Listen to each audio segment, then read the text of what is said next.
Hey everyone, so we are back May 5th, 2020 to show you what this experiment actually ended up looking like. So we started off really by wanting to show the kids how to control the chitting process. And so what I ended up doing was I set up 5 separate experiments. Starting with the first one was I grabbed our 3 potatoes, the Yukon, the red, and the russets, because I just want to show some variety, showing you that basically potatoes are controlled by temperature, other plants are controlled by light cycle. So as you can see right here, the chitting process, when I put these potatoes in the refrigerator, relatively nothing happened. You can see even right here, all we got was this right here. What type of environment is it like in the refrigerator? There's some moisture, because it's keeping the moisture in. It's cooler and it's consistent cool. It's not like it's a fluctuation besides the door opening and closing. The environment stays the same through the whole process. I'm just saying we're describing the environment, and because we put these in the refrigerator, we created an artificial environment, and by becoming more aware of that environment, it allows you to do very subtle changes if you want to speed something up or slow it down, or if you want to stop it, and just really gets you further aware of how to grow your plants to the best of your ability. Because I'm a second generational big ag farmer.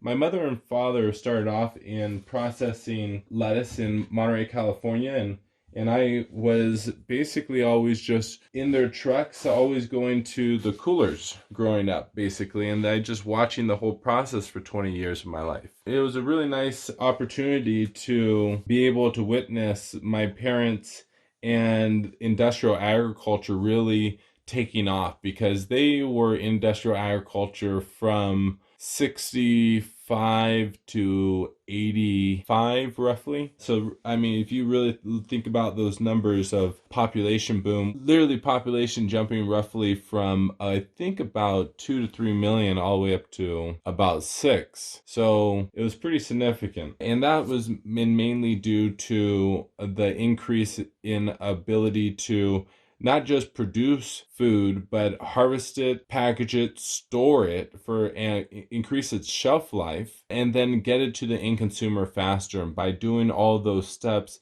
it allowed for an increase in population. So the next experiment, what we did was we just put our potatoes right outside. We didn't do anything.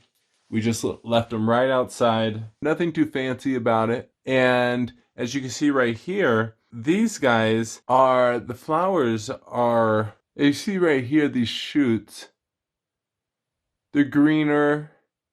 The potatoes a little softer. These look a little more hardened off, I would say, because they've been exposed to the colder temperature. As you can think, we're in Colorado, so at night it probably drops all the way down still into the 40s, and during the day it gets into the 70s.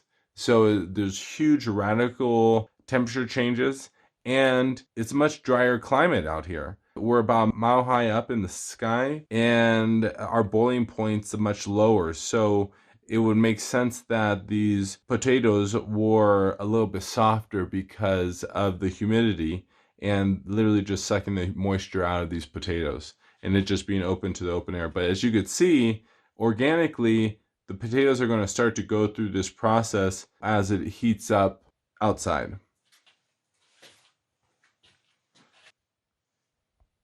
So these potatoes were just left actually inside in a carton and just put off to the side. So as you can see, these are relatively about the exact same. What was the temperature like inside versus outside? Well, the windows were open constantly. The temperature outside wasn't too bad. So I would say this temperature inside was probably about the same outside, maybe a little bit warmer, and there's not much difference. Okay, so this experiment right here, all I did right here was put it in a box and I put it in the shelf. So as I open these up, check those guys out.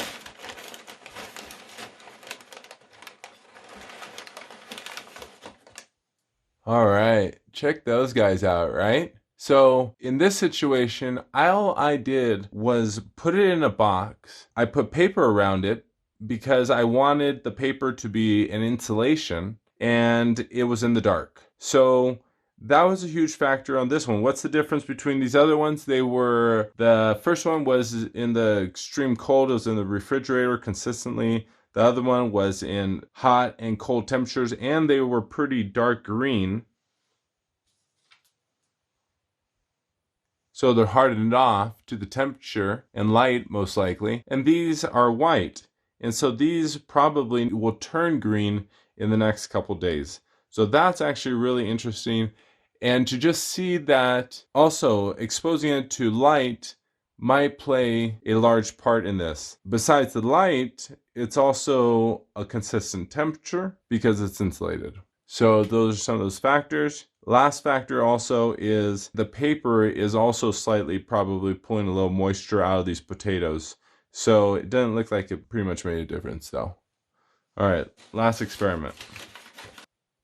Okay, so our last experiment, what we did was the main thing we changed was insulating it with coir. And coir is coconut husk, and coconut husk carried a little bit additional moisture. We put it exactly where we ended up putting these in the closet, consistent temperature, everything along those lines. And let's see what this one ended up looking like.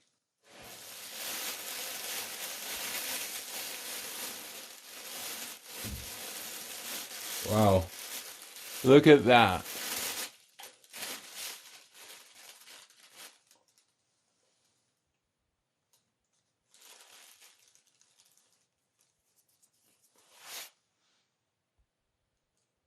So as you can see right here, just a little bit additional moisture created a much better environment for those roots to just begin and go crazy in just 2 weeks. I'm going to make sure to put this back in so I can actually go ahead and transplant it tomorrow.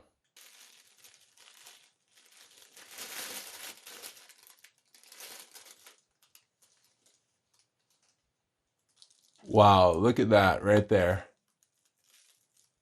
I hope this video was helpful. Please give me a thumbs up and check out the rest of the videos on our playlist around potatoes. Thank you so much and have a great grow.